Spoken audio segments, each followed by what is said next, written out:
ಹರೇ ಶ್ರೀನಿವಾಸ. ನಮಸ್ಕಾರ ಬಂಧುಗಳೇ. ಆಷಾಢ ಮಾಸದ ಹುಣ್ಣಿಮೆ ದಿನ ಗುರುಪೂರ್ಣಿಮೆಯನ್ನು ಆಚರಿಸಲಾಗುತ್ತದೆ. ಇದೇ ದಿನ ವೇದವ್ಯಾಸರು ವೇದಗಳನ್ನು 4 ವಿಭಾಗಗಳನ್ನಾಗಿ ವಿಂಗಡಿಸಿದ್ದರಿಂದ ಈ ಗುರುಪೂರ್ಣಿಮೆಗೆ ವ್ಯಾಸಪೂರ್ಣಿಮಾ ಎಂತಲೂ ಕರೆಯುತ್ತಾರೆ. ಹಾಗೂ ವೇದವ್ಯಾಸರು ಪ್ರಸಿದ್ಧವಾದ ಮಹಾಭಾರತ ಹಾಗೂ ಭಾಗವತ ಪುರಾಣವನ್ನು ನಮಗಾಗಿ ರಚಿಸಿದ್ದರಿಂದ ಶ್ರೀ ವೇದವ್ಯಾಸರೇ ನಮ್ಮ ಮೊದಲ ಗುರುಗಳು ಆಗಿದ್ದಾರೆ. ಆದ್ದರಿಂದ ಆಷಾಢ ಮಾಸದ ಪೂರ್ಣಿಮೆಯಂದು ನಾವು ಅವಶ್ಯವಾಗಿ ವೇದವ್ಯಾಸರ ಪೂಜೆಯನ್ನು ಮಾಡಬೇಕು. ಹಾಗೂ ರಾಘವೇಂದ್ರ ಸ್ವಾಮಿಗಳ ಆದಿಯಾಗಿ ಎಲ್ಲ ಗುರುಗಳ ಆರಾಧನೆಯನ್ನು ಅಂದು ಮಾಡಬೇಕು. ಕೇವಲ ಗುರುಗಳ ಸ್ಮರಣೆಯಿಂದಲೇ ನಮ್ಮ ಎಲ್ಲ ಕಷ್ಟಗಳು ಪರಿಹಾರವಾಗುತ್ತವೆ. ಶ್ರೀ ವೇದವ್ಯಾಸರ ಸ್ತೋತ್ರವನ್ನು ಅಂದು ಅವಶ್ಯವಾಗಿ ಪಠಿಸಬೇಕು. ವ್ಯಾಸಾಯ ವಿಷ್ಣುರೂಪಾಯ ವ್ಯಾಸರೂಪಾಯ ವಿಷ್ಣವೇ ನಮೋ ವೈ ಬ್ರಹ್ಮನಿಧಯೇ ವಾಸಿಷ್ಠಾಯ ನಮೋ ನಮಃ.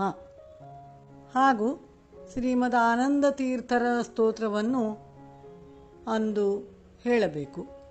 ವ್ಯಾಸಾಯ ಭವನಾಶಾಯ ಶ್ರೀಶಾಯ ಗುಣರಾಶಯೇ ರುದ್ಧಾಯ ಶುದ್ಧವಿದ್ಯಾಯ ಮಧ್ವಾಯ ಚ ನಮೋ ನಮಃ.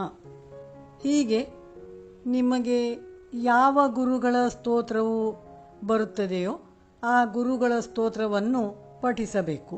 ಗುರುಗಳ ಕಾರುಣ್ಯ ನಮಗೆ ಅವಶ್ಯವಾಗಿ ಬೇಕೇ ಬೇಕು. ಗುರುಗಳು ಯಾವಾಗಲೂ ನಮ್ಮ ಹಿತವನ್ನೇ ಬಯಸುತ್ತಾರೆ. ಆದ್ದರಿಂದ ಗುರುಪೂರ್ಣಿಮೆಯಂದು ಎಲ್ಲ ಗುರುಗಳನ್ನು ಆರಾಧಿಸುವುದು ನಮ್ಮ ಕರ್ತವ್ಯವಾಗಿದೆ. ಗುರು ಎಂದರೆ ನಮ್ಮಲ್ಲಿರುವ ಅಜ್ಞಾನ ಅಂಧಕಾರವನ್ನು ಕಳೆದು ಜ್ಞಾನದ ಕಡೆಗೆ, ಅಂದರೆ ಬೆಳಕಿನೆಡೆಗೆ ಕರೆದುಕೊಂಡು ಹೋಗಿ ನಮ್ಮ ಬದುಕನ್ನು ಸುಂದರವಾಗಿ ರೂಪಿಸುವವರು ಎಂದು ಅರ್ಥ.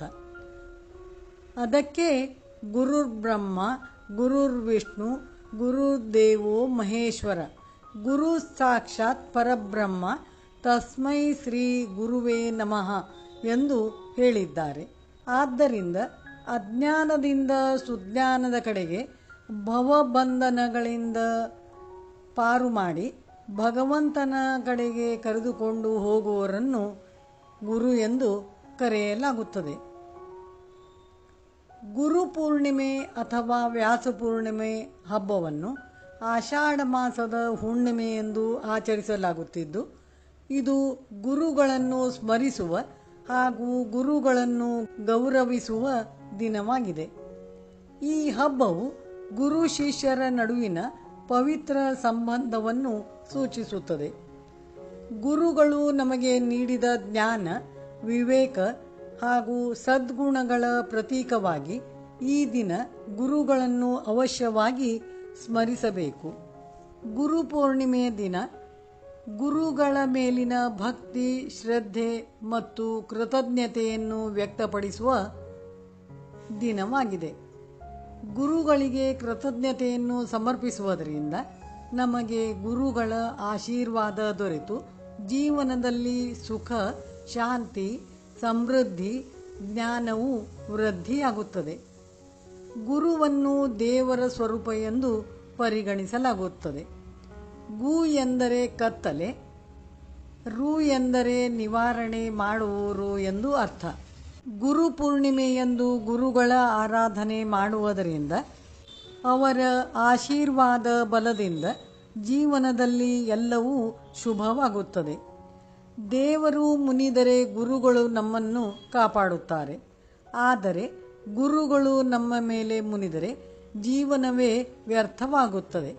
ಆದ್ದರಿಂದ ನಮಗೆ ಗುರುಗಳ ಅನುಗ್ರಹವು ಅತ್ಯವಶ್ಯಕವಾಗಿದೆ. ಆದ್ದರಿಂದ ಗುರುಪೂರ್ಣಿಮೆಯಂದು ಗುರುಗಳ ಆರಾಧನೆ ಮಾಡಿ ಎಲ್ಲರೂ ಗುರುಗಳ ಆಶೀರ್ವಾದ ಅನುಗ್ರಹವನ್ನು ಪಡೆಯಬೇಕು.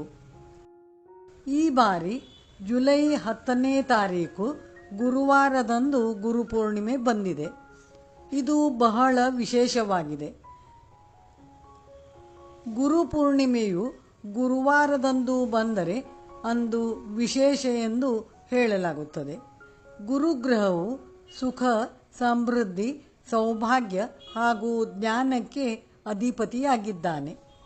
ಆದ್ದರಿಂದ ಗುರುಬಲ ಇಲ್ಲದವರು ಈ ದಿನ ಗುರುಗಳ ಆರಾಧನೆಯನ್ನು ಭಕ್ತಿಯಿಂದ ಮಾಡುವುದರಿಂದ ಗುರುಬಲ ಪ್ರಾಪ್ತಿಯಾಗಿ ಶುಭ ಫಲಗಳನ್ನು ಪಡೆಯುತ್ತಾರೆ. ಹಾಗೂ ಗುರುಬಲ ಇದ್ದವರಿಗೆ ಇದರ ಪ್ರಭಾವವು ಹೆಚ್ಚಾಗಿ ಇನ್ನಷ್ಟು ಹೆಚ್ಚು ಶುಭವನ್ನು ಪಡೆಯುತ್ತಾರೆ. ಆದ್ದರಿಂದ ಈ ದಿನ ಗುರುಗಳ ಸನ್ನಿಧಾನವಿರುವ ಸ್ಥಳಕ್ಕೆ ಭೇಟಿ ನೀಡಿ ದರ್ಶನ ಪಡೆದು ಗುರುಗಳ ಕೃಪೆಗೆ ಪಾತ್ರರಾಗಬೇಕು. ಉದಾಹರಣೆಗೆ, ಕಲಿಯುಗದ ಕಾಮಧೇನು ಎಂದೆನಿಸಿಕೊಂಡಿರುವ ಶ್ರೀ ರಾಘವೇಂದ್ರ ಸ್ವಾಮಿಗಳವರ ಮಠಕ್ಕೆ ಹೋಗಿ ದರ್ಶನ ಪಡೆದು ಪ್ರದಕ್ಷಿಣೆ ನಮಸ್ಕಾರಾದಿಗಳನ್ನು ಮಾಡಿ ನಿಮ್ಮ ನಿಮ್ಮ ಅನುಕೂಲಕ್ಕೆ ತಕ್ಕಂತೆ ದಕ್ಷಿಣೆ ಸಲ್ಲಿಸಿ ಸೇವೆ ಮಾಡಿ ಪ್ರಸಾದ ಸ್ವೀಕರಿಸಿ ಗುರುಗಳ ಅನುಗ್ರಹ ಪಡೆದು ಜೀವನದಲ್ಲಿ ಸುಖ, ಶಾಂತಿ, ನೆಮ್ಮದಿಯಿಂದ ಇರಬಹುದಾಗಿದೆ. ಹೀಗೆ ಗುರುಪೂರ್ಣಿಮೆಯಂದು ಎಲ್ಲ ಗುರುಗಳ ಆರಾಧನೆಯನ್ನು, ಗೌರವವನ್ನು ಸಮರ್ಪಣೆ ಮಾಡುವುದು ನಮ್ಮೆಲ್ಲರ ಕರ್ತವ್ಯವಾಗಿದೆ.